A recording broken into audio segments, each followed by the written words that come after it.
Yeah, I've just deloaded, man. Just had a program deload. Just been deloading all week. Fuck is a deload, man? Well, let me tell you. I'll define it.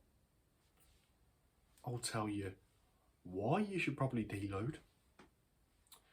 Tell you the signs that you can expect to see when you probably need to deload, how to deload, and what you can expect to come about after deloading. Whoa, comprehensive, I believe is the word that shot straight into your head. Am I correct? Probably not, but I don't really care. So, what is deloading? Deloading is basically, it happens after you accumulate volume over time within your training program.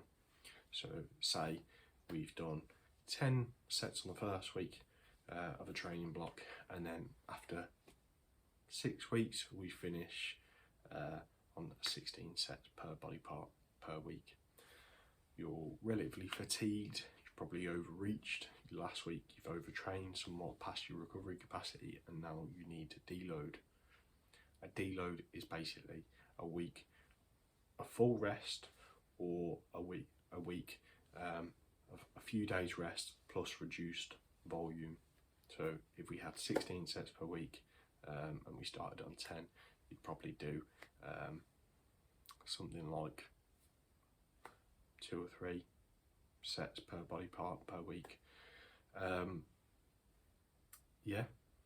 So the reason that you'd be deloading is to drop all that stress away from your body, from your central nervous system that you've accumulated, which is sort of taking a toll on your ability to recover. And if you've overreached or overtrained in the last week, you get a super compensation effect, which basically means within the week that you are resting, you will spend it building the muscles. Fantastic. Another purpose of it is basically just to get your resting heart rate back on track and your recoverability back on track, so you can continue to make gains further down the line. So essentially you're taking it 1 step back to spring 2 steps forward. Okay, so what are some signs that you need to deload? First of all, one is tired all the time. Yeah, just knackered, mate. Don't have much energy, all of that, and you could be eating healthy as fuck, nailing all the prerequisites for growth and recovery, but you've fried your nervous system. It's time to take some time off. Listen to your body. Next, poor appetite. So normally if you have a good appetite, now you have a poor one. You want to eat less, and sometimes that can come along with cravings for sugary foods and sweet foods, as they will naturally give you an energy boost. Then you have poor sleep. So if you're not sleeping as long and your quality of sleep isn't as good, you're not waking up as refreshed in the morning, that is another sign. Similarly, if you fucking aggy all the time, mate, you just want to fucking bark at cunts. And yeah, you're just ready to scrap on site with anyone at any time. And then the final one is that your training's gone to shit. This is probably a bit late in the day to be deloading. Hopefully you'd be catching it earlier with all these signs, but you should be having a logbook logging your lifts, basically whatever lift you do, bench press for example. Over time you want to see that weight go up.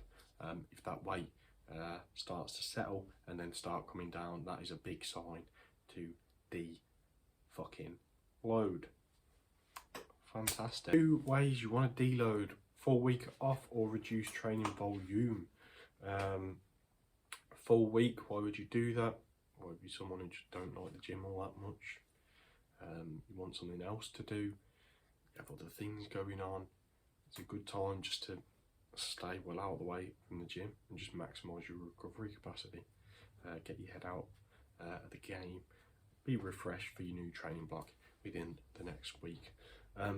Now, the other one, reduced training volume, you'd probably be looking at 1 or 2 working sets per body part per week. So, and you'd be looking to retain strength on that. So if you benched 80 kilos, look to bench 80 kilos with a couple reps left in the tank, reps in reserve, probably about anywhere between 4 to 2 reps in reserve, not really fatiguing on the central nervous system, because remember, we're trying to recover, but it's more to maintain that mind-muscle connection, that neurological connection, and that motor learning, ready for when you start your next training block the week after, so you can continue to make progress like that. Very nice. Yeah. Also, it would help with recovery somewhat to drive some glycogen into the muscle, and that is what doing the weights will do. So, say an example split would be doing 2 days out of the 5 training, 2 days out of the 7 training, and 5 days off. That's it. Yeah. So what would you expect to come off the back of a deload? You just chill. Your appetite's back. Your recovery's back. You're sleeping better. You're less moody, cunt. You're more refreshed and ready to go. Basically, what we're doing is taking 1 step back to spring 2 steps forward. And if you're training hard enough, progressively over time, you will accumulate fatigue, and when fatigue reaches a certain point, you will need to deload. So if you're training properly, deloads should be within your program. Okay then, yeah, I think that covers it all. Let me know if you have any questions. I'll do my best to answer them.